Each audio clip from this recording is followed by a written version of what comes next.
Marisa Jacobs, Managing Director at Xpatweb. Marisa, appreciate the time. Your 2025 Critical Skills Survey out earlier today. In a nutshell, it is saying that a lot of companies are struggling. And in some senses, it's ponderous because we've got a high unemployment level. But of course, these are critical skills. These are highly educated individuals. And it is a challenge for business to find the skills that they need. Seems to be the key point coming out of the report.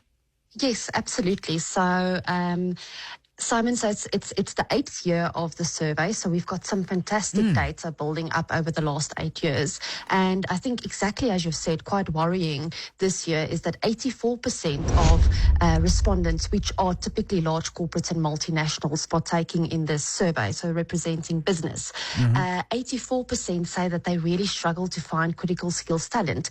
And that is up from 79% last year. So the problem is actually getting worse. And I mean, it boggles me, but I suppose in some sense it does make sense. And one of it, I want to jump into perhaps some of the challenges, and then I want to come to where some of the issues are. But it's global mobility. These days, if I'm a expert, whatever it might be, I might be in Joburg, but I could be surfing and looking for a job interview in London, New York, Bangladesh. I mean, there's other parts of the world which puts serious pressure. Absolutely. So I think our world is becoming smaller and smaller, and it's becoming so globalized that real skilled talent can go anywhere. And it's becoming harder and harder to retain talent and also to attract talent. So it's a big challenge for business as well as for government to be able to partake in this competition for skills, if you will. And some of these are engineers, some of these are ICT specialists, which are two categories I suspect are very much a global phenomenon, and probably head up the list in terms of the shortages. Indeed. So we've mapped the top 10 critical skills in South Africa for this year. Engineers have over the 8 years been at the top of the list for all years, with the exception of 1 year. So again, no surprise, top of the list. ICT specialists and artisans coming up next at 22% of respondents. And then the fourth is senior financial execs that dominate the list. There's also high demand in healthcare. And again, this is something which I know is a global phenomenon. And that's, that's not just your brain surgeon at the top end. It's all the way down to the nurse at the local hospital or clinic. Absolutely, and especially specialist nurses. We see a rise in specialist nurses. It's especially under the spotlight because the initial reiteration of the critical skills list in 2022 actually excluded all healthcare professionals. An updated list came out a couple of months later with healthcare professionals back on the list. So big lobbying happening from the healthcare sector to get those occupations back on the list. Vitally important. Are we seeing... There's the trusted employee scheme as well from the Department.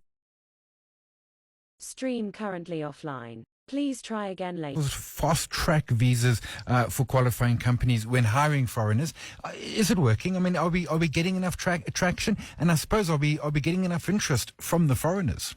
So correct. You've summarized the Trusted Employer Scheme beautifully. And absolutely, that's exactly what it aims to do. And it has indeed been very successful. There was a lot of skepticism when it first got launched in terms of, is the department actually going to be able to deliver on their promise to fast-track and make it easier for this group of employers? And the answer has been an overwhelming yes. They absolutely have done it. Our survey shows that 80% of participants who are Trusted Employer Scheme members indeed say it's easier for them to bring in talent using the Trusted Employer Scheme. So yes, it's definitely working. The challenge, of course, is back to that mobility, is that the person sitting in wherever it might be, they're also looking everywhere. South Africa is just one potential destination. We've got a lot going for us, but then there's a lot of other places with a lot going. It goes back to that. It's a global workforce these days. Absolutely. It's one of my recommendations on the back of the critical skills survey. We will be releasing a full report that unpacks the detail a little bit more towards the end of the week. And one of the recommendations that I've put in there is that we really need to make South Africa more attractive. We need to do a better job of promoting South Africa as a destination for talent. I think once the talent is here, they love South Africa. We see it all the time. Visas get renewed. Execs apply for permanent residency. They really love it once they're here. But before they get here, there's a real nervousness around, are they going to like it? They're bringing their whole family here. Is South Africa the right place for them? And I think we can do a better job of promoting South Africa as a destination for talent. That's a great point, because as you were saying that, I was thinking it's going to be the salary package and the number of days leave. And I'm sure that does matter, but it is the bigger picture. Your partner's coming, your children are coming. It's the country as the destination. Absolutely, massively so. And I mean, we've also seen the rollout of the remote work visa, or the nomad visa, as they call it in other countries, in October last year, which was done by the Department of Home Affairs exactly to that point, to start promoting South Africa as a destination place to come work from here remotely, come spend your money in our South African economy.